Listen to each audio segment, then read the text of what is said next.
Whoa, whoa. What's good, y'all? What's good, y'all? What's good, y'all? I'm gonna let y'all load in real quick. I'm gonna make sure everything is, you know what I'm saying, copacetic and situated before we really get into this thing here. Let me make sure everything is situated, copacetic, tucked away like a burrito. Cause I like burritos. I hope you like burritos. What's your favorite burrito, bro? What's your favorite kind of burrito to eat? Me, I can't. You can't never go wrong with the chicken. You know what I'm saying? A little chicken cheese. You know what I'm saying? All the little fixings, all that good stuff. You know what I'm saying? Steak. You know what I'm saying? I like the steak too. You feel me? You feel me? Little steak burrito. Chef it up. Serve it up real quick. You know what I'm saying? A little carne asada type John. You know what I'm saying? Yeah, I'm saying. Let me make sure the YouTube is actually set up a little proper before we really get into this thing here. Before we get into this thing here. Shout out to y'all. Shout out to everybody that has been joining. Shout out to everyone that has subscribed to the YouTube. Shout out to everyone that has subscribed to the YouTube. Y'all are a big help. Y'all have helped me get that page from, I think it started off at like 21 and y'all done got it up to 73.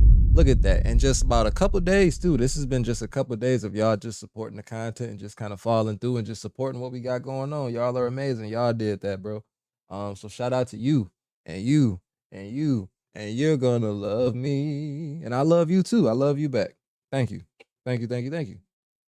Let's just make sure everything is situated here. Yeah, everything looks like it is situated properly over on YouTube. Again, I think I am going to try to prioritize YouTube chat first. Of course I can look at Twitch chat. Of course I can go back and forth on Twitch chat. But when it comes to the phone that's in my face right now, I am going to be prioritizing YouTube chat. I am going to be prioritizing YouTube chat today. YouTube chat today will be the priority, prioritize, if you will. But yes, my name is New Blacc, also known as Never Underestimate, Build Legacies, and Create Constantly. That is the name, the motto. If you want to follow it today, follow it tomorrow, whatever you feel comfortable with. It's Thursday, bro. It's been like real weird weather here. It's like warm, but it's raining and it's thundering and stuff. And the last couple of days, it's been like that real weird rain where it like rain hard for like a couple minutes and mess everybody day up, and then it stopped raining, and then it's like, why would you do that when I was outside and I needed to actually be outside? That shit is really unfortunate. Maryland has the weirdest weather that I have experienced in a very long time, but that's neither here nor there.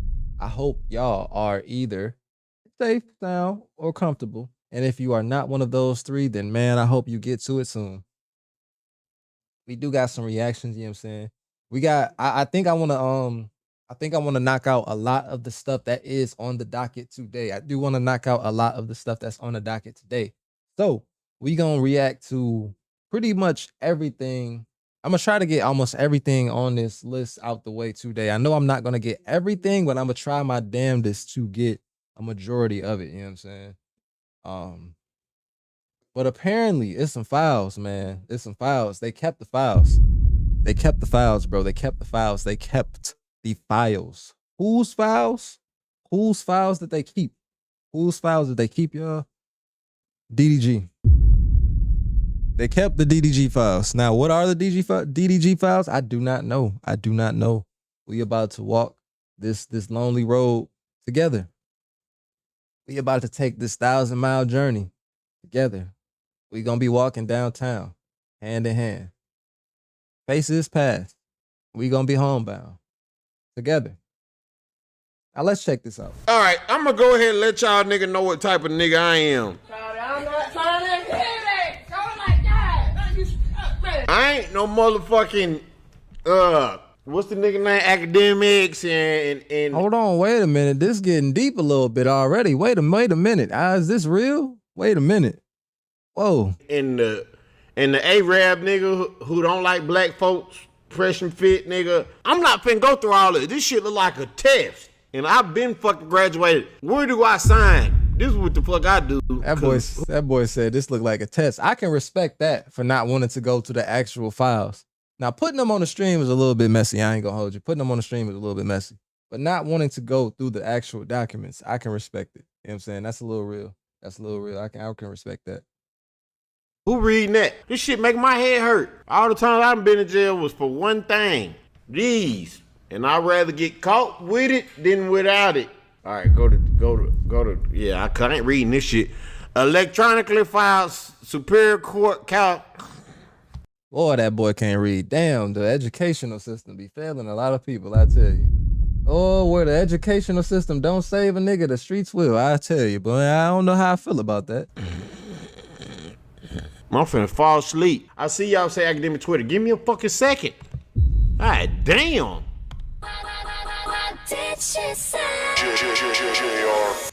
See, I'm not as bold as a lot of these content creators to be really using a lot of, you know what I'm saying, like industry sounds for my soundboard. I know I got the fuck y'all looking at? And I know I got What the fuck is you talking about? What the fuck was that? I'm sorry. And then even if Shorty really wanted to come for me for the money, he got money. Get it all for him. they could, but it's like I don't think nobody really care about them sound bites. I'm talking about the sound bites where it really be like songs and stuff. Like how you got What You Say by Jason Derulo as your sound bite, just playing it in the, you know what I'm saying? That's like a multi-million-dollar song, bro. You know UMG coming for that. I don't need y'all coming for me every time I hit the sound bite, bro.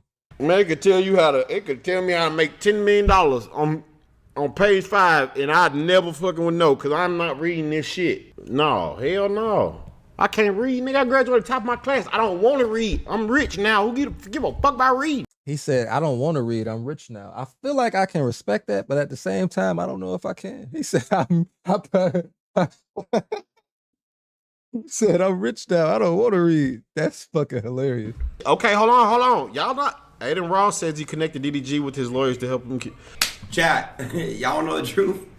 I put DD in a group chat with my lawyers. Shit. Oh, so this is the reason why all this is coming out. Man, my boy Daryl, man, you gotta make sure he's a good dude. He's a good human being. This is why all this is coming out. It makes sense. DDG submitted these messages in court as evidence of Halle Bailey threatening suicide in GTA.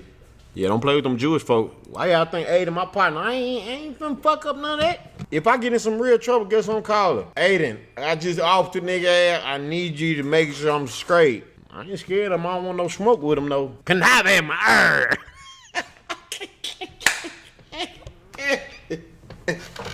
All right, maybe I shouldn't be this childish reading this. All right, get your shit together, cuz. All right. Trigger warning for anybody that's reading the text messages on the screen. I can't really control what they putting on the screen. These are the files that's coming from the actual video itself and the actual legal documents. So I cannot control what is on the screen. So trigger warning, trigger warning, trigger warning. Hold on. In her defense, mermaids don't go to school. I ain't never seen mermaid in no class whatsoever. So she had to learn vicariously. Well, technically, he's wrong because, I mean, a group of fishes is called a school. You know what I'm saying? So, Little Mermaid, if she was with a couple other mermaids, that would be a school of fishes. So, technically, Little Mermaid would have went to school. You see how I did that? I'm smart. I be thinking. See, y'all don't be thinking like me. That's like that next level, third dimensional type of thinking. You know what I'm saying? That's like that like 6 degrees type of, you know what I'm saying? You feel me? Yeah, you feel me. Especially through humans. Maybe she got a good excuse. All right, back to what we. Mermaids probably do fuck with pirates though, so y'all gotta. All right, yeah, I'm gonna shut up. I hate you. You are the most horrible person I ever met. D's a nice guy. I don't agree with that because I think D's a nice guy. But we're gonna continue. You know, it's subjective. I wish I didn't have to fight with you, but you could. It's a mindset thing. You feel me? It's a mindset thing. You know what I'm saying? Continue to let me down every TK in me. Every tikman. Every tikam. Tikam. And ran soik about exchanging my son in a money deal. I don't like how much of the personal life of these celebrities really be getting exposed, bro. Why are text messages on the internet? You know what? Why do anybody put text messages on the internet? Why is the text message on the internet? See, like, if it's like something threatening or like harmful to society or a person, yes, I understand. Expose these people. But why are we putting text messages of just the argument of a couple? They argued. What does that have to do with me or you or anybody in this circumstance? Why is these people's personal text messages being displayed for millions and millions of people to see. I don't care about these text messages. These text messages ain't telling me nothing about nothing outside of these two people that had a baby, was mad at each other one day and decided to go off on each other. And is it really that deep? Is it that deep? Is it that deep? You ain't argued with your wife today. You ain't argued with your husband today. Somebody ain't do the dishes and y'all ain't argue. You shut up. Reviews and Ren Soik. I ain't gonna lie. I'm too childish to be with shawties like this. Cause it's no chance in hell I'd be on here going back and forth. Well, clearly he ain't going back and forth. I'd be like, oh, you need to fucking relax. You ain't spelling shit right. We could talk about this shit later, but first we need to figure out your autocorrect. Nah, you can't bring up somebody spelling in an argument, because if you in an argument and you texting, first of all, you ain't caring about how shit is spelled. And if you are caring about how shit is spelled, you are a psychopath. If you are arguing with somebody and you are seeing red and you texting the person and you care about the grammatical, you know what I'm saying, errors you are putting in a text message, I am actually afraid of you. I am actually afraid of you. Cause clearly that motherfucker is off. She a manipulator. I don't know who the fuck she manipulating, none of that. I don't even know what the fuck going on. They just forcing me to read this shit on Twitter today. But we gonna get through it after this. I don't want to hear shit else about it. I hope Diddy get his son. Cause no son should be around here without their daddy. Stamped it. And I don't know what fuck Duke got going on. That's some whole other shit. Whether he got 12 or whether he got 4 or whether he got 2.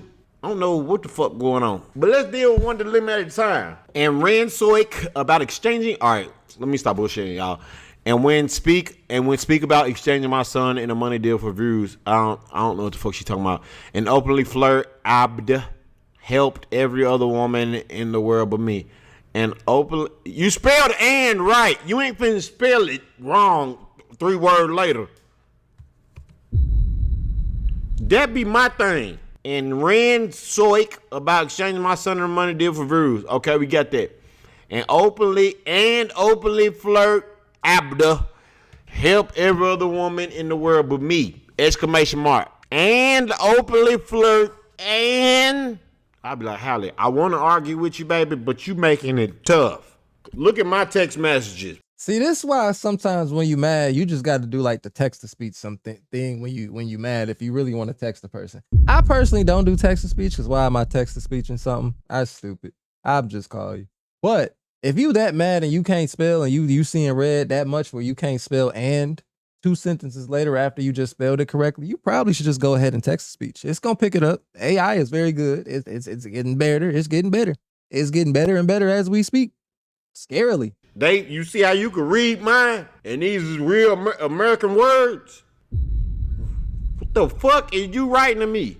Come back in this house, because I know you somewhere walking around the neighborhood with a knife in your hand and openly flirt and tell every other woman and help every other woman in the world but me. What you mean help? This come from being around them Caucasians. You freaking hate me. You want me to croak. You want me to croak. Girl, you need to relax. I don't know what the hell you talking about. Yeah, sit the hell down somewhere. Actually sit down. Scroll TikTok for about 30 minutes. You'd be all right or something. Watch a YouTube video. Watch a soap opera. Watch a video about cats or something. You be trying to jump out the window just because you feeling a certain type of way. Watch something happy. Damn. Now you making it weird. Girl, I never want to knee here again. Girl, that's a 2-letter. It's a 2-letter fucking word. No, you can't be typing that fucking fast. You ain't typing that fucking fast. I don't give a fuck. You were hilarious. No, the fuck I ain't. I'm reading what the fuck going on. We gotta start understanding what the hell read something. I hate this girl, this is not no damn Disney Channel. I hate this life. I don't want to be here anymore. I hate all this. I hate this life. I hate it all. Girl, you is a multimillionaire with a beautiful baby and a good family and Jay-Z and them your uncle. Hey, I don't want no smoke with you, shout it. I'm just trying to read. Everybody seen this. This on Twitter. It's public. Everybody got Twitch. Like, I ain't doing nothing. Nobody else.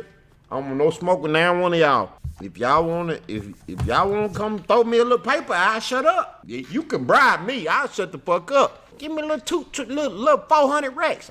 You won't never hear me say you won't even hear me say Halle Berry. Rock Nation, I'm Bible now. Go on, buy me off. That little petty, that ain't nothing but tax money. I'm messy. How I'm messy? Because I want to know what the hell going on. This wasn't really no good video because she wasn't even in this video game. Doug could have been talking to anybody. This is Beyond Evil. Oh, hold on, chat. Did we find some good shit? Answer the thick on H phone. Answer the fucking phone. I'm gonna try one more time. If you don't answer, it's over forever. I'm not playing, Daryl. That's it. I'm calling for help. I have a knife. Boy, y'all know real black parents be like, nigga, use it. I ain't gonna hold you. Shorty was tweaking. This getting weird a little bit. Is this the whole video? Is this just the whole? Is it just? Yeah, I'm over the text messages, bro. That's a little too much for me. I ain't gonna hold you. To realizing how fake the industry is. Let me hear my nigga talking about, man. That, bro, it's so after going through what I'm going through, I used to like really want to be mainstream, but after going through what I'm going through, bro, I don't really want to. I think it's like that shit is just the whole industry thing. How you gonna say you don't want to be mainstream and you already mainstream? That don't make sense. That don't make sense at all. You already mainstream, brother. It's too late. And the mainstream, this and that, bro, it's so fake. It's like, I just don't even care. Like, I love the shit I got going on right now, bro. I got my core fan base, and it's like, I like motherfuckers to be surprised at how much y'all get behind me and y'all back me up. You feel me? That mainstream shit overrated, bro. Like, I just see how the industry move and how fake motherfuckers be, and they quick to jump on the bandwagon. It's like, it's cool to be mainstream, to jump in and get a little. Basically, everybody like it when they like it, and then when they don't like it, don't nobody like it. It's basically that's what it is. When it's not just the mainstream thing. That's kind of all avenues in life. It's mainstream, underground, in the ground, whatever, over the ground, in the sky. It's all of it. A quick little sponsor bag or whatever, but other than that, bro, I'm a real deal. I'm calling Cat right now. I've been a hustler my whole fucking life, so it's like I like hustling. All that industry shit, bro, that shit come easy. I used to like really want to be mainstream, but after going through what I'm going through, yeah, I don't know, man. I don't want to get too much into the messiness of the situation, because that's touching on somebody real life a little bit too much. I understand. Get the bag. If you want to, you know what I'm saying, sacrifice your life for just the clicks and the clout, that's fine. Like your personal life, your personal freedom and anonymity. If that's what you want to do, by all means. Let me see. What else is on here? You know what? This might be a good watch. This actually might be a good watch. Hold on. I don't expect to clip this one up for YouTube or nothing like that, so I'm not gonna do a fancy not gonna do too much of a fancy intro for it. But yo, we just had a Pokemon escape on Twitch, bro. If y'all are watching on YouTube and you want to come over to Twitch and catch some Pokemon, you can catch Pokemon in my Twitch chat. Literally. And you can keep them forever. You can battle other Pokemon. You got a Pokédex of Pokemon you got to catch. And you can catch Pokemon in other people's Twitch chat once you leave my chat. Ain't that crazy? Boom. So I just gave everybody an incentive who is on YouTube right now to come over and chill with the kid on twitch.tv/Nublacc, NUBLACC. You can come over and catch a Pokemon. We over here catch a Pokemon, dog. Gotta catch them all. Gotta catch them all. Got to catch them all. But I'm about to get into this this video right here. It's like, oh yeah, punch you in the face. Like, you know, that actually, it doesn't taste good.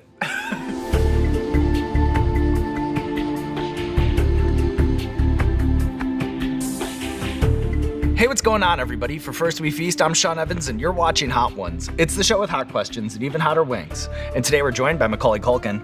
He's an actor, musician, and cultural icon who over the course of his nearly 4-decade-long career has done everything from decade-defining comedies to timeless dramas, experimental humor, and avant-garde performance art. But today he closes out another season of Hot Ones with us. Macaulay Culkin, welcome to the show. Oh, I couldn't have said it better myself. Like, wow, geez. That's a very apt description, I guess. You know, yeah. But yes, thank you for having me. I've been wanted to do this for a while.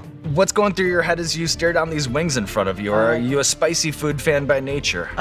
Yes. I used to challenge my friends to kind of just like, I put my rubber gloves on and just, cut up the Reaper and go, here's a thin slice of it. And that's all you need. Next thing you know, they're in the bathroom, like just vomiting and stuff, yeah. So I don't know how I'm gonna do on this because it's been. He said he a spicy connoisseur, I guess, so it shouldn't be too much of a problem for my boy.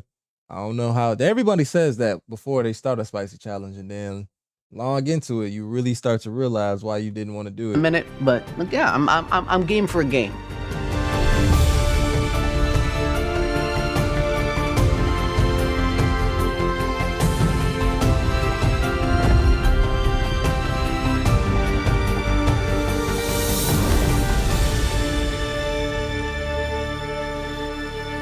All right, you can eat it too?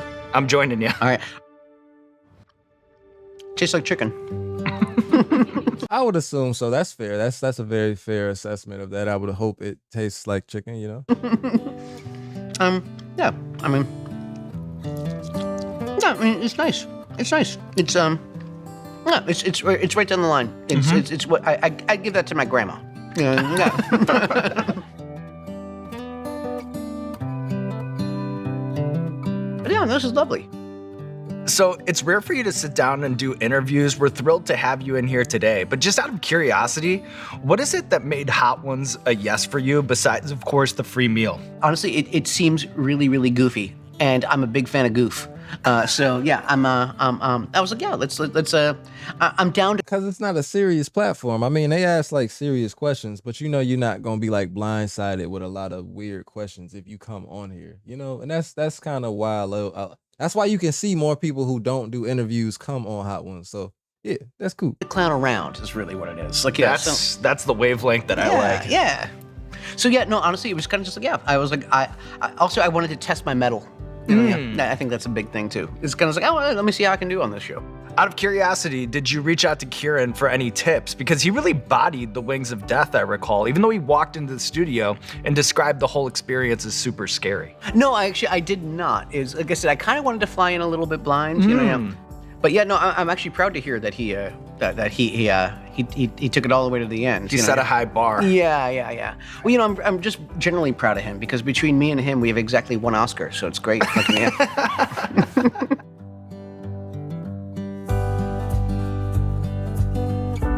Damn, they upped the score a lot. It started off at 1,000, then it jumped up to 5,000. That's crazy. Just winging it. All right, cool.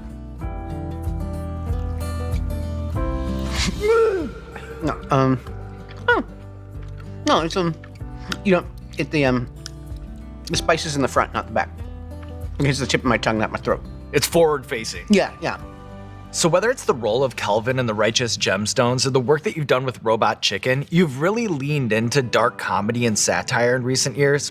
Is there anything unique about Danny McBride's writing or directorial style? Like, how is he different from showrunners that you worked with in the past? I remember because he had the cans on, the headset on, and so he can hear kind of just like even in between takes as we were talking. And I'm sitting next to the kid who plays my son, and I said, "Hey kid, like how old are you?" And he goes, I'm 7. I go, well, when I was your age, I was 8. and I was like, and that broke McBride. I was like, all right, cool, I got him to break. So, it shows like you almost want to say gone too soon, but it's also kind of just like no, I think it was buttoned up quite right, Yeah, it was one of my favorite shows. Actually. No, it's because I'm working with Goggins, and every time I see him, I kind of go, I said, Papa Billy, and he goes Harmon. And so it's like, all right, yeah. So, it's always nice to be in Goggins' good graces.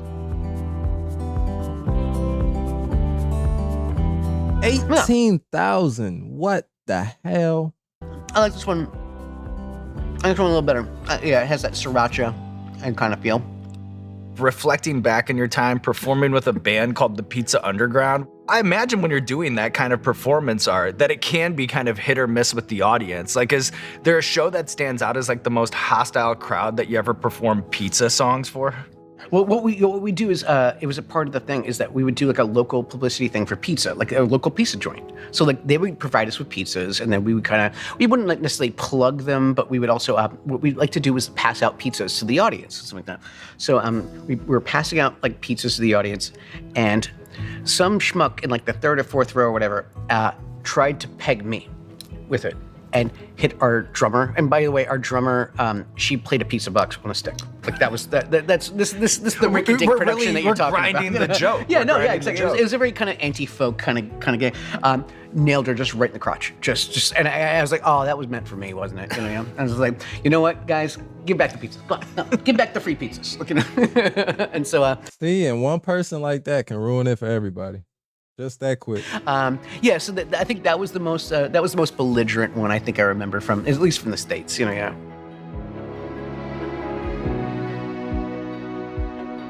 Little Serrano, a little mango. My kids love mango.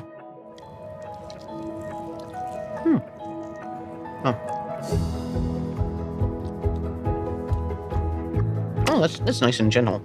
It comes at the end, and kind of more the back of the throat one as opposed to just winging it. I feel like this is the first kind of step up Yeah.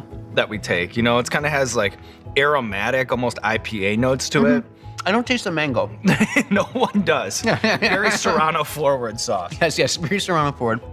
So wrestling has been a constant in your life for many, many years, since you saw the Ultimate Warrior run into the ring at SummerSlam 1988 and persist to this day. I've heard you even talk about like wanting to write for WWE. What would be your dream matchup? Like if budget, you had no constraints, you can use wrestlers past or present. Like, can you paint the picture for us? Oh, gee whiz. I mean, like, you know, there's a bunch. You know, I would ask a wrestling question, a wrestling fan, actual wrestling fan this question, and it's very, very hard to just give you a straightforward answer because there's a billion answers that a person has probably already thought of. And if you just put them on a spot like that, oh man, it's really difficult. Dude, Shawn Michaels versus Ricky the Dragon Steamboat in a ladder match. You know what I mean? Like, you know, I would love to see peak Andre versus Brock Lesnar. You know what I mean? Like, yeah, just like a hoss match, you know, things like that. I would love to see an improv guy like CM Punk in a steel cage match against a guy who's so studious like Randy Savage. Like, they would fucking hate each other. You like a clash of styles. Yes, exactly. But also like a good two big guys, like, you know, like I said, like Andre and Lesnar. Boom, like, yeah. So, like, you know, if I was booking a card, like, you know, like, yeah, I think I'd have a lot of fun. Like a fantasy card for sure. Like, yeah.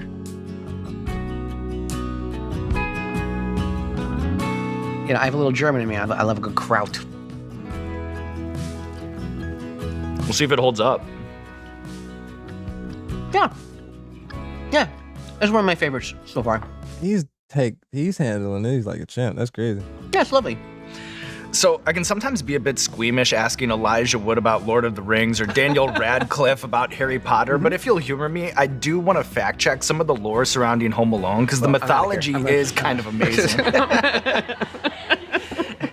Is it true that the picture of Buzz's girlfriend is actually a boy in makeup? Because director Chris Columbus thought it'd be too cruel to like rip on a little girl that way. As far as I know, yes. I mean, you have to ask Chris, but like that's what I was told. But yes, no, apparently, like, yes, that was the gag. And also because I was 9 years old, they pretty much glued all the rest of those pages together. That's what I was gonna say, like the Playboy, right? It was glued together so you wouldn't see any boobs when you're thumbing through it. We don't want to expose the kid. Look at him. And like, nothing I haven't seen before. Is it true that your stunt double was a very short 30-year-old man? Yeah, his name was Larry. And I saw him in the wardrobe department for the first time. And so, you know, he's like, you know, I get changed and I walk out and there's this guy, Larry, dressed exactly like me. Because we're both trying on the same outfit. And I'm like, oh, hey, Larry, how you doing? And he goes, hey, I'm doing good. Well, hey, I'm Larry, stunt guy. And he kind of like looks at me and goes, how old do you think I am? And I go, oh, that's a loaded question. I know he's much older than me because I was 9. So I was loaded. I go, 13? Much older than me. And he goes, he thought that was funny.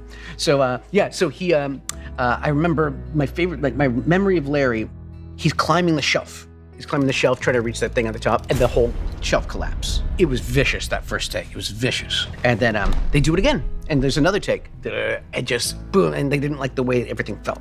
And they do it again. And they do it again. And they do it again. And I'm going, Please take it easy on Larry. He's only 13 years old. So, yeah. Is it true that you improvised the line, "You guys give up, or are you thirsty for more"? No, not that one. No, that was in the script. What was one of the ones that was improv? When I was at the grocery store, it's like, where are your parents? This and that. Like, there's a lot of that. And it's like, why won't you tell me? It's like, because you're a stranger. Like, yeah, that one was mine. So I did a lot of that kind of stuff. And it's like, oh, again, if you let me out the leash, yeah, sure. You know, I like to dork around. Like, you know, yeah. But yeah. You know, I did what I was told. Like a good little boy. One more for you. Is it true that Joe Pesci deliberately kept his distance from you because he wanted you to think that he was mean? That's what I heard. But, you know, I can see why he was kind of like, oh, I want to scare the kid. I want to be scary. Just remember kind of sitting there, he goes, how you doing, kid? I go, you know what? I'm actually tired. I haven't been home in like 4 or 5 months. He goes, I haven't been home in 3 years. Sheesh, boy. I mean, that's what you got to do when you're one of the most high-paid actors, I suppose. I was like, oh, I didn't really realize this was a dick measuring contest. But yeah, I guess you beat the 10-year-old, Joe Pesci.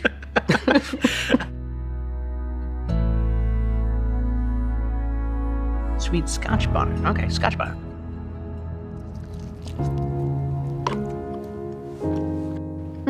Again, it has that kind of bell pepper forward thing that I'm not a huge fan of.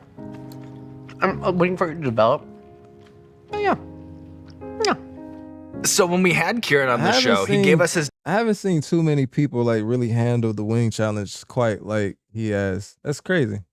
Definitive Mount Rushmore of classic retro video games, which included Castlevania, Castlevania 2 Simon's Quest, Mike Tyson's Punch-Out. He put Simon's Quest on there? God bless him. What are your top 4? Like, definitively your top 4 retro games? Let's see. I'm a big Mass Effect 2 guy. Like that was kind of a. I thought that franchise was wonderful, but also it peaked at 2. You know, they were like, oh, no, don't worry, it's gonna be this amazing ending. And it's like, oh, you mean red, blue, or green? Yeah, okay, great. Like it's wonderful. They're all the same endings, just different colors. Knights of the Old Republic, the first one. I know people like the second one. They feel like it's an unfinished classic. The first one is like kind of it was just that was a wonderful one. I mean, look, it's my gateway drug. It's Super Mario Brothers. I can't wait to show my kids that because they're gonna go, this game is hard. And I go, yeah, it's hard. Like, you know, yeah. This is the most emotion he's put into any question. And the fact that they actually had to chop this up, this is probably an answer that went on for a good 5 to 10 minutes, I assure you. Like, you know, I'm surprised that people called that a kid's game. Like, you know, yeah, like you really, really had to grind to get good at that. I could say Night Trap for the Sega CD, but no, I mean, honestly, I do have a soft spot for that one. It's Toe Jam and Earl. I forgot. Toe Jam and Earl. And you were the Toe Jam. Nah, this is probably like a 10-minute answer. I'm not gonna hold you. They touched on a nice spot for my boy. He genuinely has not been this open with any of the answers except for this one, and that's funny. That's funny to see. Earl. Yes, I produced the most recent one. We just kind of Googled like who made this? It was like, oh, Greg Johnson. And so reach out to Greg Johnson, kind of just like, hey, want to be friends? Tell me all about that thing you did 30 years ago. Yeah, he was like, brought it all making another full game. And he invited me over. I think it was up in Northern California, and went to the studio, messed around, stuff like that. Like, yeah, but I'm in the credits and all that kind of stuff. Yeah. Full circle. Yeah. No, it was wonderful. It was wonderful. So Toe Jam and Earl. I'm sorry I forgot about Toe Jam and Earl. I'm sorry, Greg. Sorry. Shout out to all my gamers, dog. You ain't wrong. I mean, Castlevania honestly has a sweet spot in my heart. My boy's still going. Damn, this nigga probably talked for 20 minutes. Jesus Christ. All right, so up next is Apricot. It has peaches in it, right? All right, fine. Is this the one that's gonna break them? Is this the one that's gonna break them? What y'all think? Before I hit that play button, is this the one that's gonna break them? I think so, because they don't put the little suspenseful music on. Anytime they got the suspenseful music, you know it's about to be something.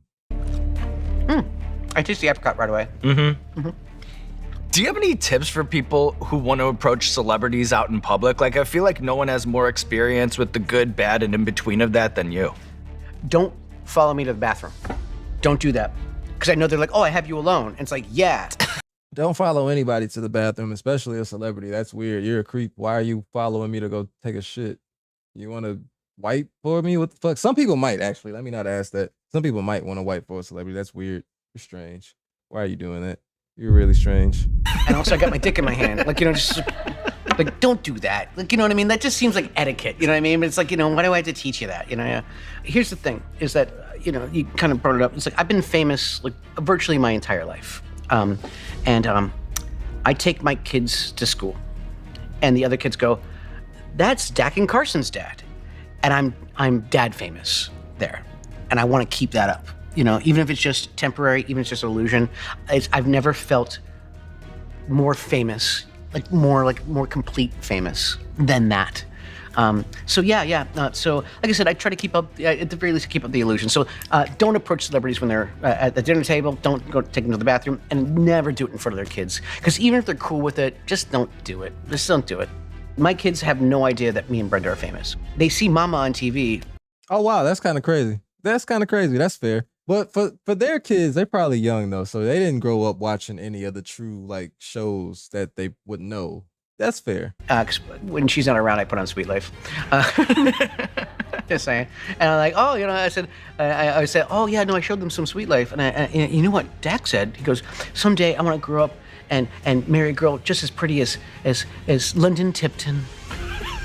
Yeah, I was like, yep. But they are thoroughly unimpressed that we're on TV and stuff like that. It's like I just don't want them to get. You want to stretch mired. that time out as much as you I don't want them to get mired by all that kind of stuff. You know what I mean? Like I'm not intending to raise a nepo baby, no matter how much they're going to be like that. That's respect. That's kind of dope. I like that. I like that approach. The bomb diggity.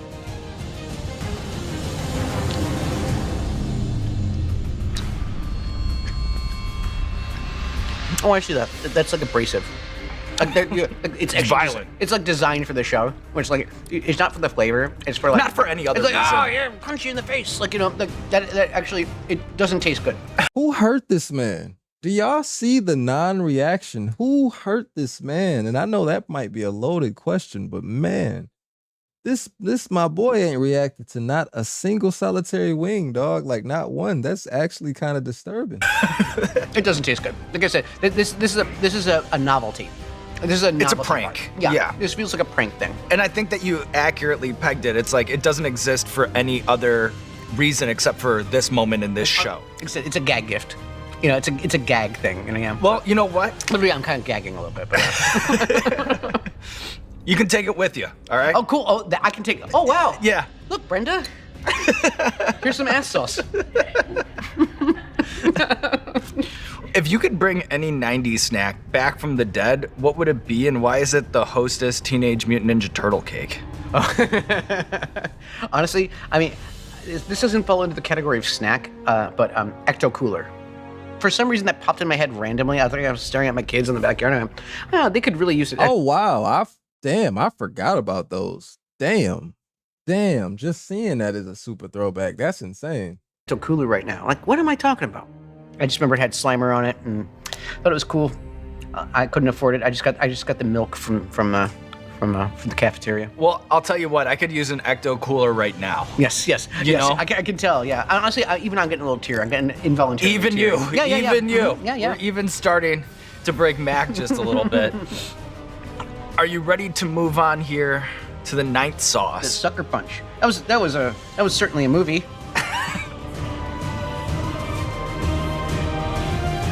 Jesus, almost 700,000 Scoville is. Oof, my goodness, I feel bad for the toilet. That is probably the only thing I feel bad for is your tongue. Your tongue will be fine. The toilet might not recover. Okay, I actually never saw it. Whoop.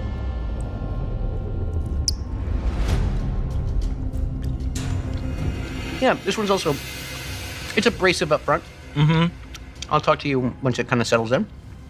But you know what? I'm having a hard time in my mind being like, oh, well, who handled this better, Mac or Kieran? You know what I mean? You guys have almost like a same disposition here and a same enthusiasm for talking about retro video Clearly games, it's by me, the way. right? Of course. I'm standing well, right you're in front of you. me. You're in front of me. I can hear you, you know? Like I said, I would give that for somebody who likes hot sauce. Like, yeah. Like I'll take this home and don't worry, I'm gonna take this home after the show and I'm gonna re-gift it.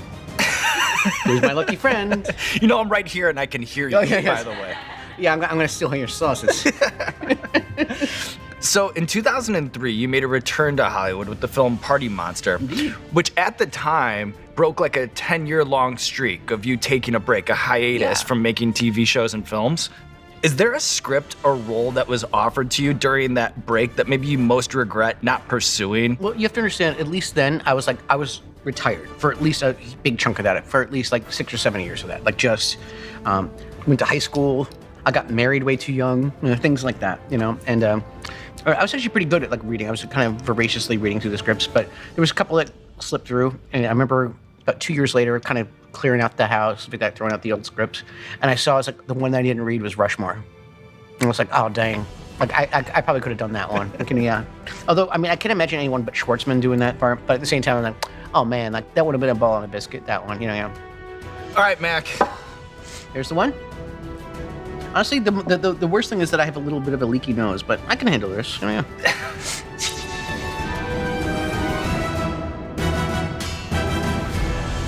The Last Dance. The Last Dance. Do you have the Donna Summer song like queued up? yeah, we're gonna clear that, no problem. Yeah. I'm gonna keep this. It's all yours. This is mine now. It's all yours. You know what? It's the last time we're using these sauces anyway, all right? You can clean out the stock. Yeah, exactly. I'll take your whole stock. except for this one. I don't know why I keep on shitting on this one, but yeah. All right. Little Dabby poo. All right, let's see. What's the Scoville on this? 2 million, actually. All right, cool. Boop. Boop. Yep, let's go. Cheers. Cheers, my dears. All right, so to close things out, in 2019, you ranked your top 10 favorite Macaulay Culkin movies on your website, Bunny Ears. Oh my goodness. Why is My Girl at the bottom of the list? That was a great movie. Oh gosh, it's probably because I died. I'm dead. I still get phone calls. I mean, it's becoming less and less often, but I still get phone calls. It's usually from a girl or a woman. And it's like I have like a voicemail or two, where it's kind of, hey, Mac, I just saw My Girl, and I know this is really weird. I just want to make sure you're okay. I know you're not Thomas J. I just want to make sure you're alive. And it's like that used to happen like at least like 2 times a year. It's a movie that endures. I still do. Can't see a thing without his glasses. Like yep. But yeah. No, I'm trying to think of how many movies I died in. I died in Good Son. Which didn't even crack the top 10, by the way. All right, one more for you. What makes Home Alone 2 better than Home Alone? I got paid more? Get money. He got money. Get it all for him. I think I own 5% of the net, and also 15% of the merchandising. So if you buy a Talk Boy, I'm like, yeah, I'll take 15% of that. Thank you very much. By the way, buy a Talk Boy this Christmas. And on that note, look at you, Macaulay Culkin, taking on the wings of death, living to tell the tale. No, there's nothing left to do but roll out the red carpet for you. This camera, this camera, this camera, let the people know what you have going on in your life. Let's see. Fallout Season 2. I'm very excited. Brenna and I are actually doing, we're going to be in Zootopia 2. We just wrapped up that yesterday, actually. So that's going to be a lot of fun. So got a couple things coming out at the end of the year. So yeah, come check it out. That's good stuff right there. That was crazy. What y'all think? Should we try the Hot Ones Challenge, bro? Should we try the Hot Ones Challenge? I'm up for it. I'm game. I enjoy spicy foods and stuff like that. If I find like a little sample pack, or if I find like a little actual like challenge pack or something like that, I might have to try the Hot Ones Challenge on stream or something like that for y'all to do a video. That would be kind of fun. That's crazy though. That was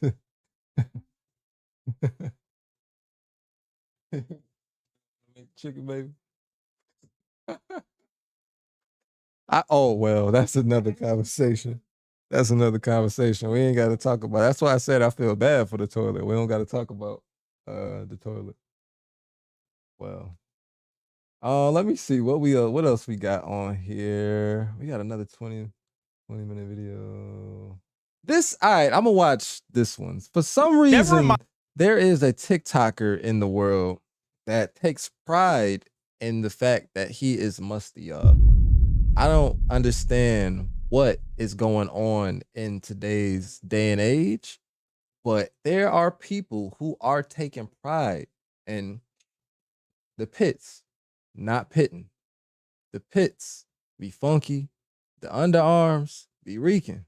Now I can't comment on musty. Yes, I said musty. musty. There is somebody in the world that takes pride in being musty. Man, what the fuck is you talking about? What the fuck was that? I'm sorry. I'm not lying, y'all. This ain't something I will make up. I don't be clickbaiting. I say what I see, and I see what I say. When I say there is somebody in the world that is taking pride and has made a platform off of, I guess, being funky, we about to check it out. Never in my life would I ever think to see a person that is dedicated and proud. Oh no, my boy look like he stank. Yeah, and I see here, look, I don't try to judge too many people like that, but you can definitely tell somebody who ain't taking no care of nothing, you know what I'm saying? Even people who have misfortunes try to upkeep a little bit. Damn, dog, my boy is not even down bad. He's just choosing to be bad. Of smelling bad. I don't do no bathing. I don't do no wiping. I'm gonna go up here and I'm about to get stanky with it. Not only smelling bad, but making sure that every single public space he goes into smells a taste of that funk. Jay Jeezy is a TikToker that embraces his funk while also facing real life addictions that are destroying his life. And I'm gonna keep doing what I'm doing until somebody hear me out, man. I don't understand. Why don't you just go and talk to somebody in real life, brother? It seems like if you've made some type of platform off of this, you could seek some type of help or some type of, you know what I'm saying, assistance in what you're going through, my boy. Yo, what's going on, guys? PieMat7 here. We are back at it talking about TikTokers smelling bad. This ain't my first rodeo, unfortunately. There's been a TikToker that's been blowing up by the name of Jay Jeezy. Jay Jeezy has been on the internet for a few years now, in which he started making rap videos in the beginning of his online presence. He is now that him? Ain't no way that's him. No. I got a big screen. This ain't no way that this is the same person that you just showed on this screen 30 seconds ago. I am not going to believe that this is the person that I am currently seeing on my screen that this video is about to be about. That's a damn shame. That's a damn shame right there. That's a goddamn shame right there. He started making rap videos in the beginning of his online presence. He has now shifted away from rap and dedicated his entire online presence into stinking. Just waking up, stinking time, bro. He said he about to stank up the bus, and it's not hard to do it, but if the right person come on it, you can change the whole trajectory of the bus. I'm not gonna hold you. I done been there before. I didn't stink up the bus. Wait a minute. Let me go ahead and verify what I'm talking about. I wasn't the one that was stinking up the bus. I done been on the bus just minding my own good business. And you hear that bus door open and just you get a whiff of something that wasn't on the bus before this person got on the bus. I can't say where it came from, but I can say, oh, you said you eating. I'm so sorry that we put this video on while you eating. I'm so sorry. Oh, man. I feel bad now. Oh, man. You fucking not. His entire page is about him going into public spaces, stinking it up. He stinks up hotels. He stinks up Ubers and Lyfts. He stinks up the gym. He stinks up Tire Kingdom. He even stinks up insurance company buildings. I ain't take a bath in like 6 weeks. No, wipe. No. 6 weeks? What? That's a health risk, actually. That's actually not okay. That's not okay to not shower for 6 weeks. That's actually a health risk at this point. This ain't trolling. This is like an active unaliving that we're seeing in real time here. This man don't got a cousin that care about him at this point. I'm reacting to this in real time. None of that nature, man. From the stink up the steak farm right by your pill, man. Wish me luck, dog. Wow, man. This guy is on a life mission and dedication to going around and stinking up places. He's got entire videos on his page saying that men should not take baths. Listen up, man. Real men don't take baths. Real men don't. Well, I'm sure he's about to say also real men don't take showers. If you as a man are not running a bath, right? You putting the bath stopper in the tub, you know, making sure the water is all warm, maybe getting you some bubbles going. As a grown man, I understand. Now, I'm not going to judge you. A bath is very relaxing. You have a long day, you working in the factory or something like that, a bath is very relaxing. It can help you a lot. But if you don't want to take a bath as a grown man, I'm not going to judge you. But if this man's next sentence is real men don't shower, I'm going to crash out. I'm about to skirt. I'm about to drive into the other lane, crash out. Shower. Oh my God, he said it. Oh my God. Did my boy even got a Kleenex wipe? If you got a Kleenex wipe or something, I can at least respect it. But the close-up of this man's face is making me uncomfortable. I don't like it. I could tell it ain't been a Kleenex wipe on that John in about, but he said 6 weeks. I was going to say a joke and say 6 weeks, but he said it. I'm a G at this, man. I don't even know what to say to that, bro, but it only gets worse from here. The videos go down this endless rabbit hole of him being addicted to smelling like shit. And he has a famous saying for all these activities he does. He calls it stinking time, bro. It's stinking time, man. It's stinking time. It's almost like cooking time, except it's the complete fucking opposite, in which you're going into buildings, public spaces, and stinking them up. Now, a lot of people in his community think that these videos are fake and he doesn't actually stink and he actually wipes his ass. That's what I'm thinking, bro. Like, I'm thinking it's just like a really good character. And I really would like this to actually be a really good character. Because if it is, you got me. And I'm hard to, you know what I'm saying? I'm a content creator myself. Sometimes I see through the cracks. I read between the lines. It's hard for me to look at this and feel like this is makeup. Nah, dog. You don't get that type of rough 5 o'clock shadow without you get it without maintaining, actually. Let me correct my sentencing. Look at, actually, this is a really, actually, I'm gonna keep the guest cam up. Look at the difference between these 3 facial hairs, right? You can tell the person on the left is taking care of their facial hair. The person on the right is taking care of their facial hair. This nigga in the middle, this nigga here in the middle, it's a lot that needs to be taken care of. It's a lot that needs to be taken care of, my boy. That's crazy. That's just how that, see? Wipe your ass, ladies and gentlemen. It will go far. Please wipe your ass and wash your face. If anything, wash the rest of your body. But those are 2 very important things: your ass and your face. Jesus. On a daily basis. That is somewhat true. There are videos in which he was in public spaces and didn't flush the toilet or wash his hands. There are videos in which he's in a gas station and the gas station employee is like, yo, what is that smell? You just farted? No. I swear to God, I did not.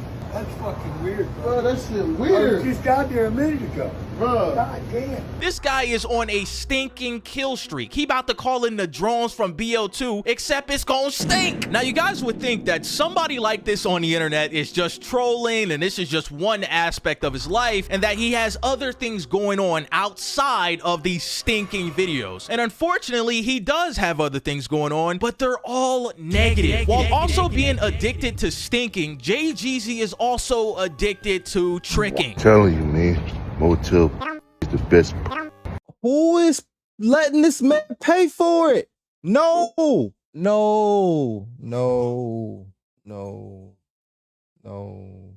Who is letting this man pay for it? No. That just got me something, man. I can't co-sign that, big brother. 304s are way nicer to me when I'm doing business with them. No.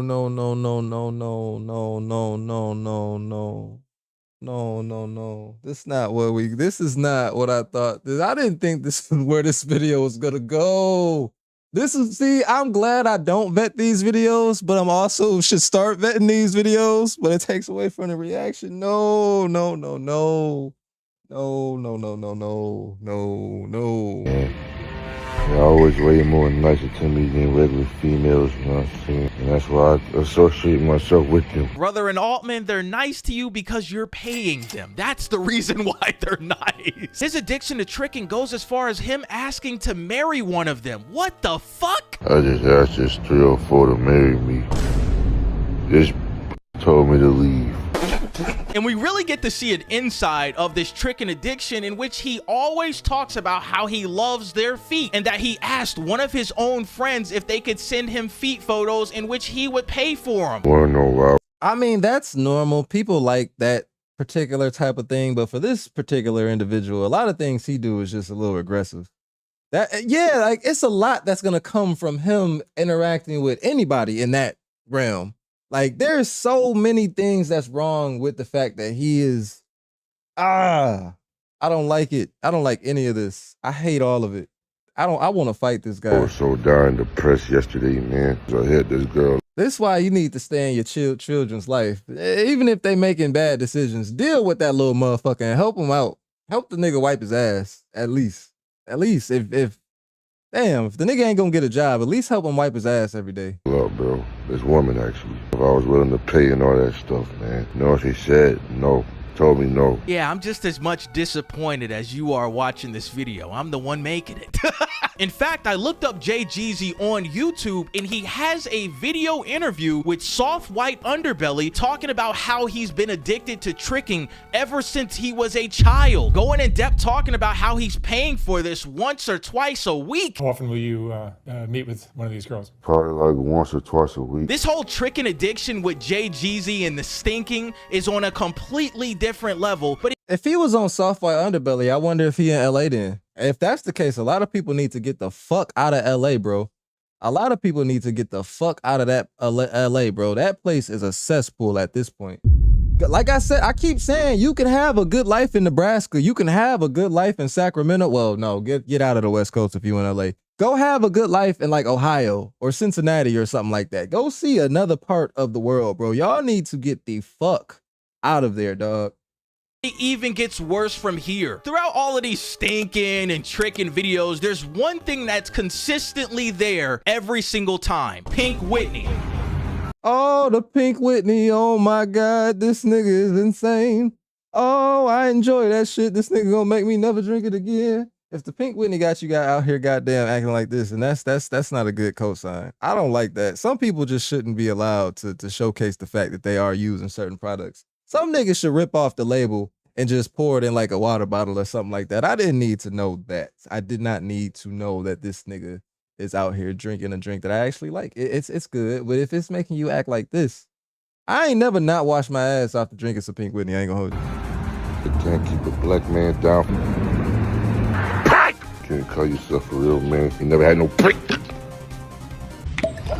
Jay Jeezy, while also being addicted to stinking and tricking, he's also addicted to alcohol. And then sometimes his addiction really pops out in the videos. He had a video in which he went to a liquor store and the person that was working there didn't want to give him liquor. I ain't trying to be funny. I'm being dead ass, and that's probably the funniest thing about it. And he started tweaking. Man, listen! Liquor store racist as fuck.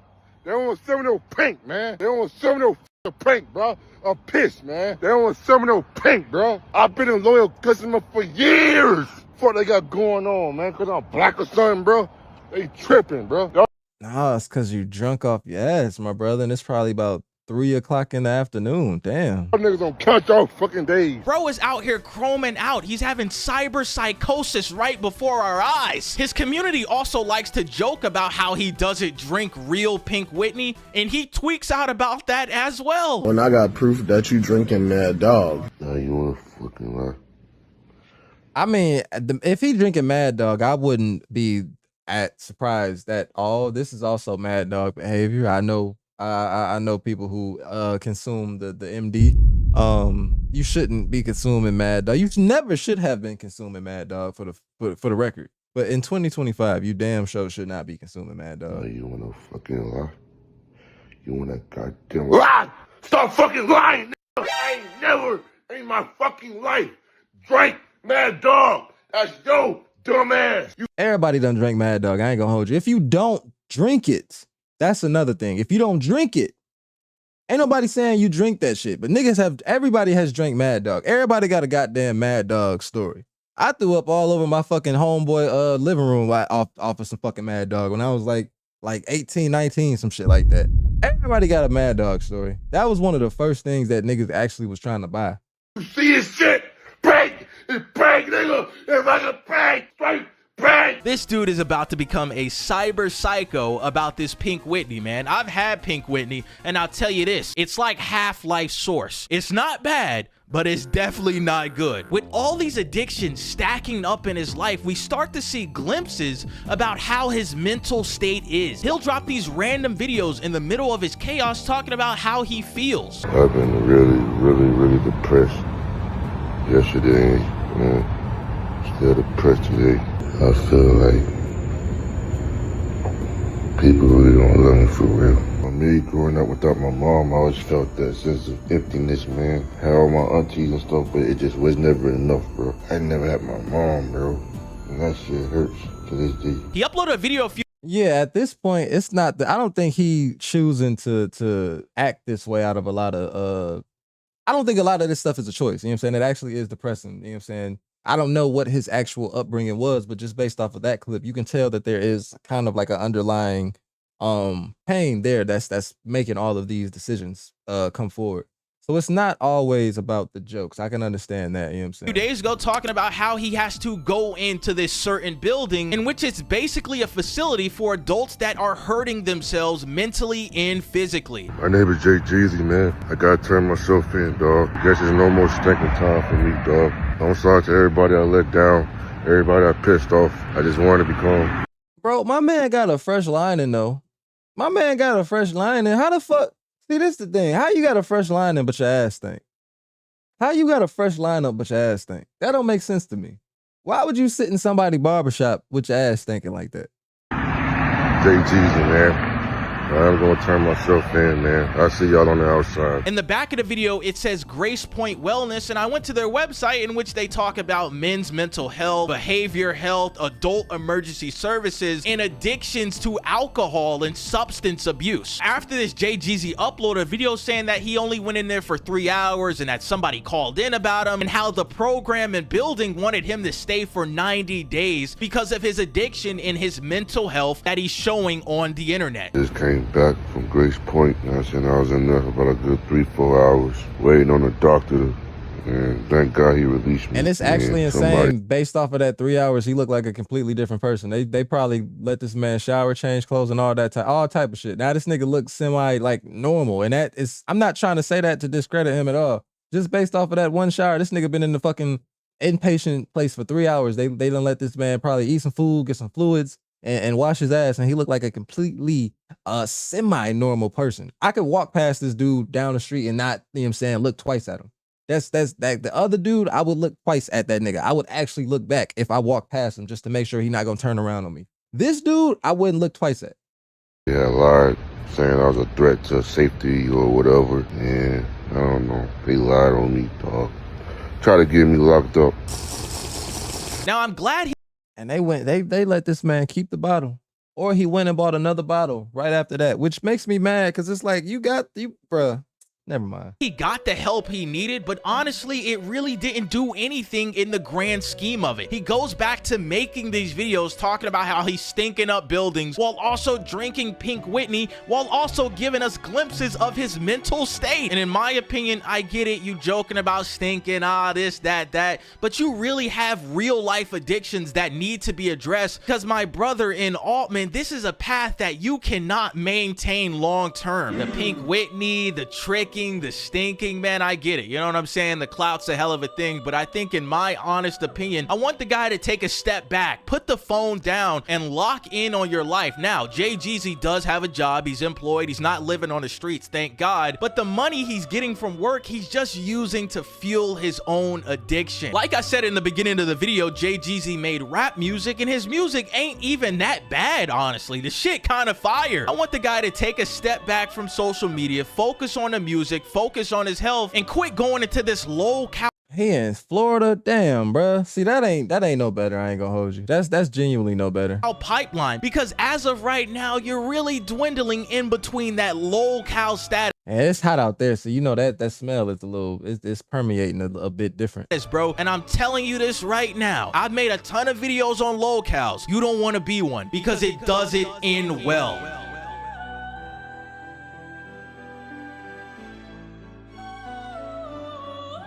Let's hope he stayed longer than 3 hours, dog.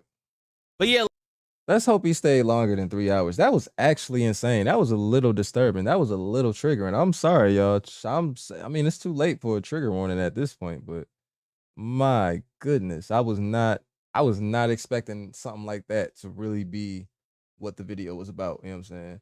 There's another video I could watch, but that's just another I think that would be a bit worse to double down on that topic to go into that one. No, I'm not even gonna do that.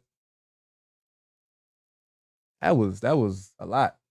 Sheesh. I did not expect that to take that route. Let me see. This might be a little bit more lighthearted. This might be a little bit more lighthearted. The king of cap, Fat Joe. Fat Joe has now been crowned 2025's new king of cap. I don't know if y'all have been tuning in to some of these Joe and Jada clips. Fat Joe and Jada Kids have a podcast together, which whoever came up with that idea, you're a genius. You're a genius. You're a genius. That is a great cast of some great damn it, I can't talk. It's a great co-host mashup. But Fat Joe, man, Fat Joe cannot stop telling the most egregious street, like, apparently Fat Joe was just the biggest gangster to walk this God's green earth. Apparently Fat Joe has been in about, allegedly, hundreds of shootouts. He's talked himself out of being unalived hundreds of times. He's a part of every super villain story in the New York and all of the East Coast. And somebody called it out. Somebody finally called it out. This is a video called How Fat Joe Created a Legacy of Lies. In the history of hip-hop, one of the biggest artists to emerge from the Hispanic community without a doubt gots to be Fat Joe. From his early days of running with Big L and digging in the crates, to introducing the world to one of the greatest lyricists of all time, Big Pun, to Grammys and other awards. What happens when one feels their own accomplishments aren't enough, and they become prone to embellishing truths, to flat out being accused of making up stories? Where he's out there talking, and you let us liar talk. You know what a liar's gonna do. See, Fat Joe get a lot of slack, bro. Hey, Fat Joe, can you tell us a story? So this one time I'm in the Bronx. Here live. It's always like, yo, this one time I'm in the Bronx, right? And I got the biggest gangsters with me, right? I got the biggest gangsters in the city with me. And we like 100 deep. And I go to get the pack from my mans. My man's like, nah, you dead. But he don't know I got 100 killers with. That's really like every story that this nigga Fat Joe tells. I swear to God, if you go and look at any Fat Joe fucking interview, that is every story this man tells. I am not over exaggerating. We got 100 killers. He don't know I got 100 Puerto Ricans down the block, bro. You got 4 fat niggas with you, bro. Stop. Is the tales of the rapper Fat Joe, who has placed himself on Mount Rushmore of rappers with the most questionable stories, classic stories. He would wake up and be like, pass me the book. And he would have a whole song. He would write it in his sleep. Lazy. You see what I'm saying? Come on, bro. Stories. By the way, I was born in the hospital in the Bronx when Larry Davis shot them cops right across the street. I had an army since I was in kindergarten, bro. I'm telling you. And scary stories that seem like they came straight from a campfire. I'm probably the only rapper from New York that had physical beef with the West Coast. Right, there's a true story. My babysitters made up the, let me hear you say ho. These are the not so true Come stories. on, bro. Like, come on, dog. This nigga Fat Joe is a part of every single historical moment, apparently, in just history. Fat Joe.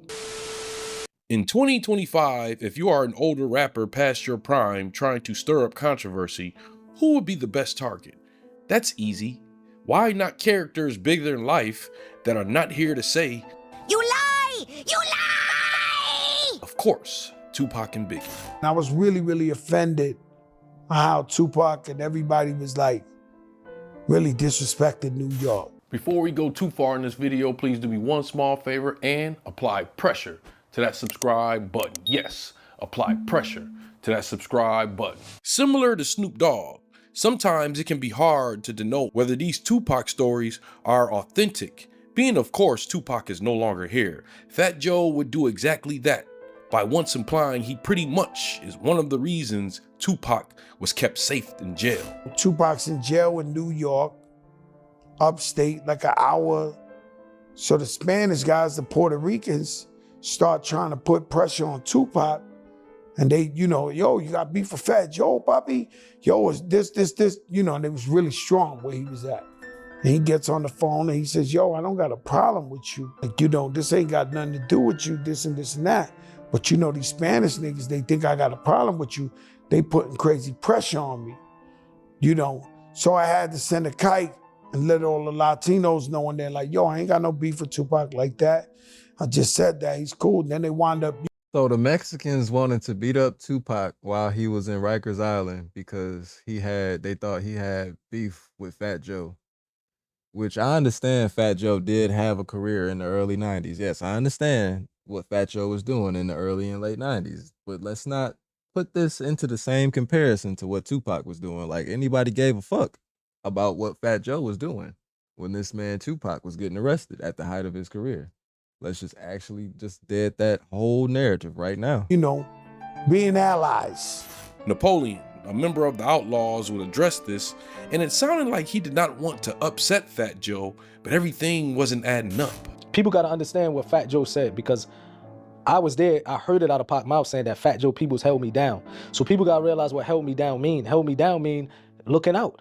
You know what I mean? Like, so for example, if somebody just say, yeah, they probably looked out because it's like, it's Tupac, bro. In the 90s, nigga, the white people in jail looked out for Tupac. That don't mean that the white people was backing Eminem. What the fuck? Like, it's Tupac, bro. That's like if damn Michael Jackson would have went to jail. That's like, you got 1,000 black dudes and 1,000 Mexicans that want to protect Michael Jackson. That don't mean Samuel L. Jackson and fucking Ricky Santano was the reason why that happened. Like, we respected Tupac, not because you was a Mexican in the Bronx, Joseph. He go something to drink. He held me down. I was thirsty. He go some money in my pocket. He held me down when I ain't had nothing in my pocket. So he never said that his people protected him. From what I know, I don't know if he said in the interview that I didn't see, but what Pac told us is that his people held me down. So Pac never said that his people protected him. See, Fat Joe get a lot of slack, bro. I don't recall Pac ever saying he had an issue with with anyone in prison. Now, this is another famous saying that Fat Joe had about legendary Tupac. But once again, it's just another story, a part of a long list of things that Fat Joe has said that there's always somebody around to say, you're lying! So shout out to Joe. I don't have nothing against him. I like him as an artist. I think he's dope, he's thorough. But I have to disagree with something that he's been saying on podcasts about Pac calling him about some Puerto Ricans putting pressure on him in Clinton. Tupac's cousin would come out and be more precise, stating this was far from the case. The reason why I'm questioning that is because I know how the Puerto Ricans roll in prison. But as far as Tupac being in prison and having to call Joe to keep the Puerto Ricans off his back because they think that he got beat. First of all, how this nigga Tupac get Fat Joe number specifically? I just want to ask that question. Out of all the phone numbers this man had in the prison, he got Fat Joe number. For Joe in the street or some, I don't know about that. A lot of people who run the prisons in the New York State penal system are people that we know. Of course, the stories don't stop there. This would definitely be a question that people had to ask, is how did Thug, Bone, and Harmony do a song with Tupac? Because Tupac didn't like people using that word thug. I mean, yeah, it was some words said about Pac on the box before about who is these dudes claiming thugs and all of that, you know what I'm saying? You know how he was, a little hot-headed, and then, but once we all seen each other and face-to-face with it, it got squashed real quick. But this led to the bigger question of how did they become one of the only folks to have a collab with both Tupac and Biggie in the midst of one of hip-hop's biggest wars? And that is where Fat Joe came in. They the first guys I ever seen to get that big. And, you know, Big had asked me to plug them in with him to do Bone and Biggie. And so, you know, because they was cool with Tupac, they were like trying to play, you know, and so I had to convince them like, yo, I need y'all to do this for Big. And because I know y'all were hesitant at first because y'all was like, yo, we know Pac, you know, we work with Pac. And I went in on y'all and I was like, yo, this ain't no beef, this ain't no nothing. Y'all need to get with Big. and y'all did it.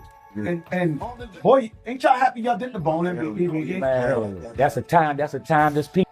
Fat Joe's interpretation of being the one that linked up Biggie and Thug Bone was without context, not knowing that Thug Bone and Harmony already had an experience with Biggie. Notorious Thugs came about, from my recollection, was Steve Lobel called me and told me that Biggie wanted to do a song with us. He said he talked to Puffy and Biggie wanted to do a song with us.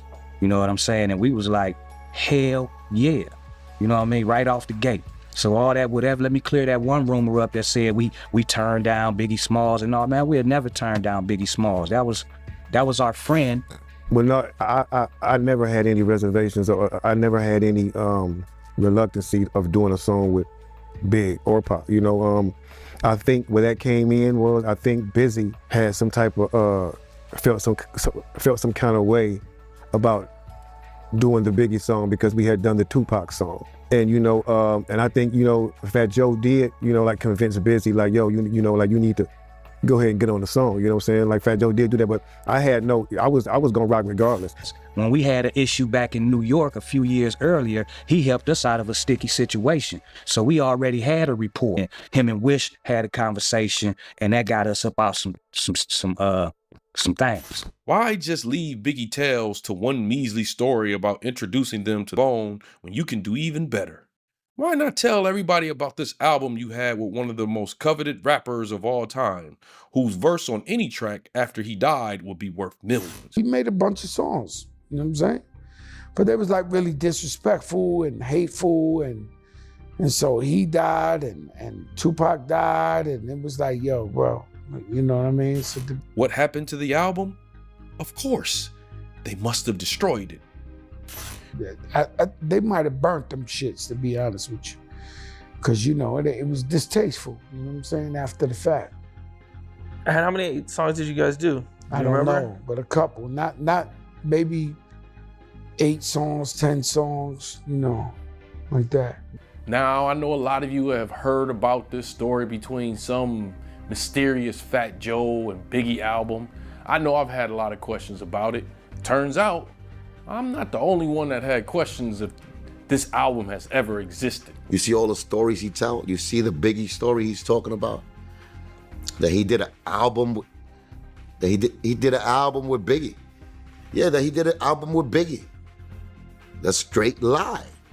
Cuban Links would have an interesting theory on why Fat Joe would lie about an entire Biggie album. The FBA. He wants to put himself with the elites. He wants to be a tether. Isn't that what they say? The FBA says a tether. He wants to latch on to the legacy of Biggie now. He wants to latch on to the Biggie legacy. So they trying to change the narrative. They're not from New York. Right. So they telling a whole nother story. This was whoopity doop wop. This, that, yo, bro. This moment right here. And it's crazy. I don't think ain't nobody ever discredited Fat Joe for what he's done. We like Fat Joe's music for what it did. I don't know too many people who was listening to a lot of the album cuts. Now, maybe me. I've listened to some of the album cuts. I know some of Fat Joe's freestyles. They got some pretty tough freestyles. He never was like a lyricist and nothing like that. We like some of the singles. You know what I'm saying? I think some people be trying to rewrite history to make it seem a little bit different than what we was living. I was alive. I seen what was happening. Here that I'm talking about, it really marks the true downfall of Fat Joe, because this is when people really started to pay attention. When Fat Joe went on this rant about how hip hop was created 50-50 between Latinos and blacks. My baby. Well. History does show that hip hop was not 100% black thing when it was created. It was black, it was Latino, it was white. It was not just a color thing. It was more so of a cultural type of thing. And it wasn't just rapping. It was b-boying. It was graffiti. It was the DJ. People discredit the DJ. It was a multitude of things. There's 5 different elements to hip hop. It's graffiti, dance, DJ, the MC, of course, and one other one. I cannot think of what the last one, and it's slipping my mind, and that's really disrespectful. But there's 5 elements to hip hop. made up the, let me hear you say, ho, it's two girls, twins, used to babysit. This would lead to one of the most divisive conversations of last year. Is that you a guest in hip hop. Something that I think Fat Joe even be forgetting sometimes, and that's why niggas be trying to remind him. I don't always agree with everything that Tariq Nasheed say, but situations like this, I understand. But part of the biggest blunder on Fat Joe's side, when he went on Math Hoffa's podcast and made a huge mistake of basically saying, all you niggas is broke. We got a fucking Looney Tune, like your man Lord Jamal, who's a fucking Looney Tune. Okay, he's a loony bin. What I'm trying to tell you is that this opinion comes from a tribe. Right. It comes from a group of people that hate everybody but them. You know, there's radical Jews, there's radical Catholics, there's radical Puerto Ricans. Right. There's radical anything. If you do enough of that shit, enough of in-house racism, you wind up looking at the world fucked up and we can't even move around. Right. You understand? So that's how this shit come about. These guys don't like nobody but them. It's a group of these guys that don't want to hear Jamaican, don't want to hear Guyanese, they don't want to hear a black guy that ain't down with them. Right. Right? So their job is to criticize anybody who don't look like them or who ain't Black American. Who are these guys? You want me to say a name? We're gonna give them too much clout. I mean, the FBA, Foundational Black Authority, whoever the fuck these broke niggas is. You see this nigga who run them? Like, you know, your leader? This whole debacle would lead to not only Lord Jamar replying, but Tariq Nasheed not only disagreeing with Fat Joe, but turning him into an enemy of an entire culture. It just happened to be the culture that got Fat Joe where he is today. On Math Hoffa's My Expert Opinion, basically he wasn't happy with, pardon me, foundational Black Americans.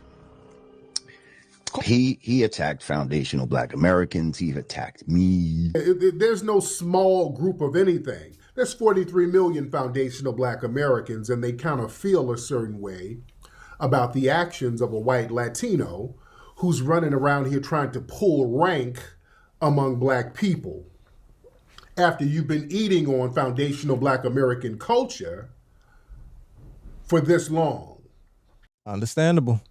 This is why they keep trying to crowbar this thing where they created hip hop 50-50 so they can't look like they're leeching off of foundational Black American culture. And again, they're still upset over the film Microphone Check.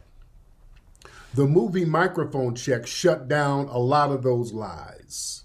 I gotta actually go and watch that film. I haven't seen it. All these people who have been ingratiated by hip hop, is that if you took it back to your so-called roots or to your motherland or whatever the case may be and asked them to support you, you would not be where you are today. Just Fat Joe sitting up there, a white Latino using the N-word over and over again, and he's in a room full of Caribbeans. Our brother Math Hoffa, he's Caribbean. From what I understand, many of the other gentlemen in the room were Caribbean, and a lot of people felt a certain way about that too. Soon, doctored videos of Fat Joe getting booed begin to appear, because lies attract more lies. You're lying!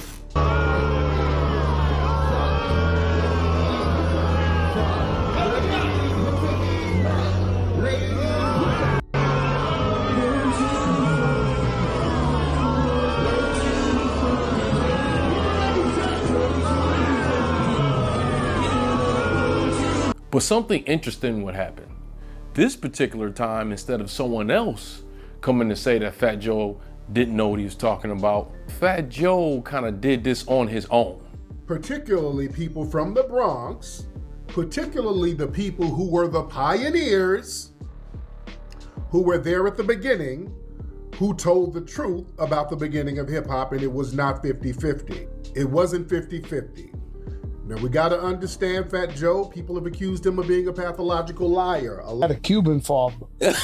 He was telling me the plain truth. He was like, you're not going to make it. Have you seen any Spanish guys make it in this shit? You're done. So my father actually saw hip hop born. He was like, there's no other Spanish people doing this, Papi. Like, you have no chance. Fat Joe, a consistent host of the BET Awards, would make an unexpected announcement. The BET Hip Hop Awards for third consecutive year. You know, thank you. I resigned as host of the BET Hip Hop Awards. From this moment on, a microscope was placed on Fat Joe and every story he told in the past. One of the most criticized ones has got to be the gym story. What were you like in high school? Terrible. The biggest bully. I once robbed my whole gym, the whole gym. Like 70 kids robbed them? without a gun. Like, yo, everybody give me your coats, give me your Walkmans, give me your this. Some of the kids I was actually cool with. And I was like, yo, run it. Everybody run it. I couldn't even carry it. Some of the guys I robbed had to help me carry the stuff with them. Terrible. Now, of course, there's really no way to confirm this crazy story by Fat Joe. It's just like a list of other things and other stories that Fat Joe has told. It just don't sound believable. Because I did a list, Fat Joe's top 5 biggest lies. One of the biggest lies was that he said he robbed a whole gym, a Bronx school gym, the Bronx. I saw Fat Joe when he was younger. He was a fat kid.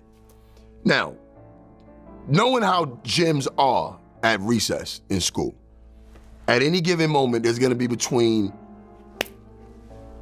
70 to 150 kids in there at one time, right? He said he robbed 70 kids by himself at no weapon. Comedy, along with the internet, has its own way of showing this. What were you like in high school? Terrible. The biggest bully. I once robbed my whole gym. The whole gym.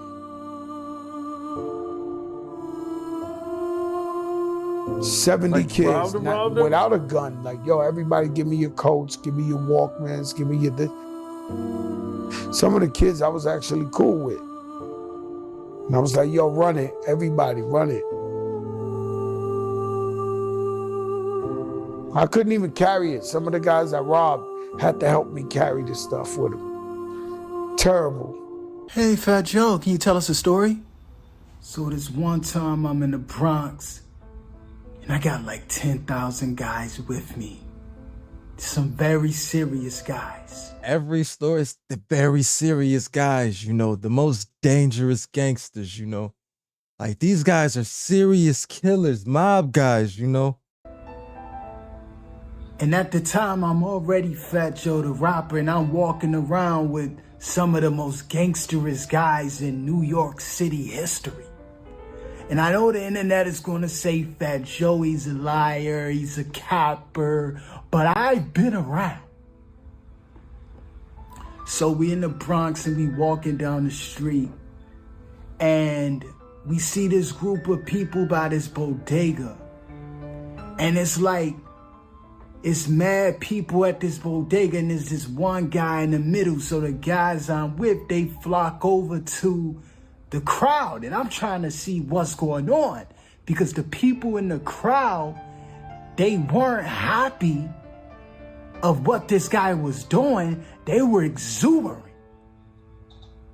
So as I approach, I see this guy, he has on like some Air Jesus Jerusalem Jordan flip-flops. I don't know what it was, but it was fly. Now, this story wouldn't be complete if Fat Joe lies would be so extended that he would even lie on himself. In an interview, Fat Joe would go on to state that he is nothing like his verses, that he lies in 95% of his stories. I've been rapping professionally for 30 years. I've lied in almost 95% of my songs. I'm being honest. Lied. Lied how? What do you just mean? go. I write like I feel that day. Mm-hmm. I'm just being creative. You know, if you could probably you couldn't build the jail high enough for the lyrics I've said He's on trying to contain all the thought, all the lies that's still in his head. songs, which are all untrue. What I am is a family man, the person who gives back to my community all the time, open businesses in my community. So the music would never amount to the actual person, Joseph Cartagena.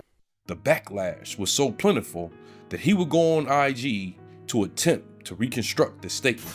So when I get up in there and I say, yo, 95% of the stuff I say ain't true, letting them know. Like, if you could think Rico Love is on here is one of the greatest songwriters ever made. You know, the album that Usher sold 10 million, everything, Rico Love wrote that. There's no way Rico could tell me every word was real, because it's not. We move off of inspiration. And so we get inspired, and then one day I'll go to the studio, I'm mad. So I write some fuck the police. One day I'm happy with the family, I go in the studio and I write about love and peace and tranquility. And then I write some gangster shit. You know, what I'm explaining to you, putting myself on CNN, on the hot seat for hip hop culture and hip hop music.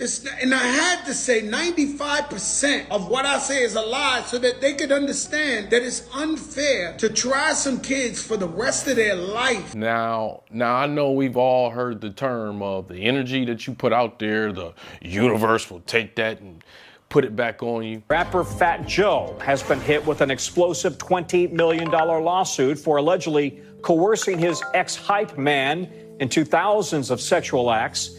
In a graphic 157-page lawsuit, Terrence T.A. Dixon accuses Fat Joe, whose legal name is Joseph Cartagena, of more than a decade of abuse. A former member of Fat Joe's entourage would file a claim stating that Fat Joe has a history of Diddy-like moves. The detail's so disturbing that there's a big trigger warning in the red on the first page of that filing. Dixon alleges that in the lawsuit, Cartagena forced him to, quote, humiliating situations, including sex acts, performed under duress and surveillance.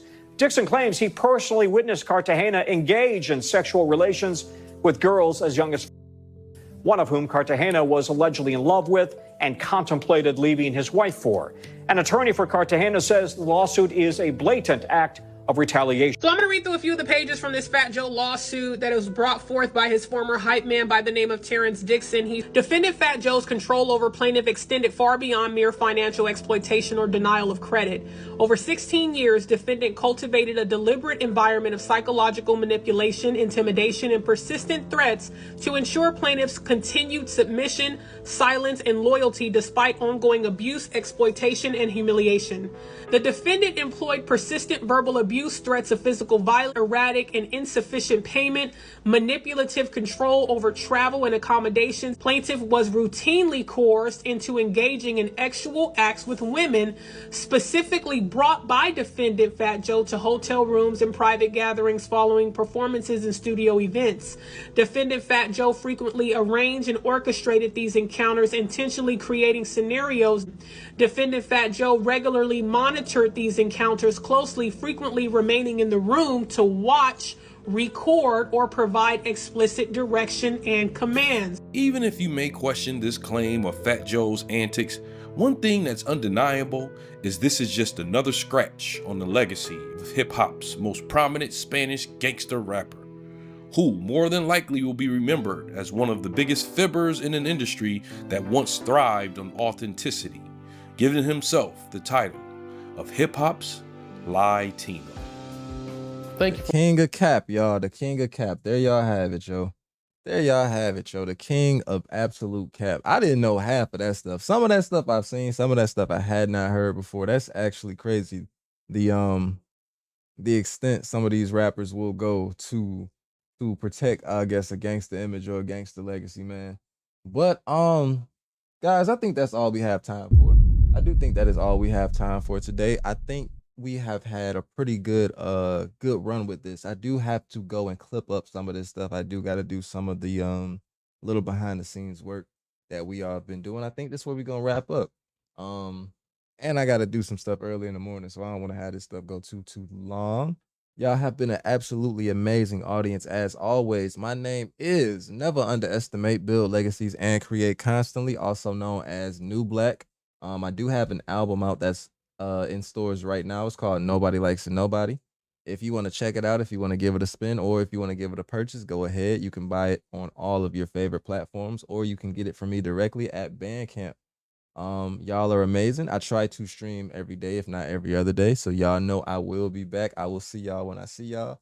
Y'all are amazing. Y'all are beautiful. And hopefully y'all wash y'all ass more than the young man that we watched earlier. I'm hoping y'all washing y'all ass today. And if not, I'm hoping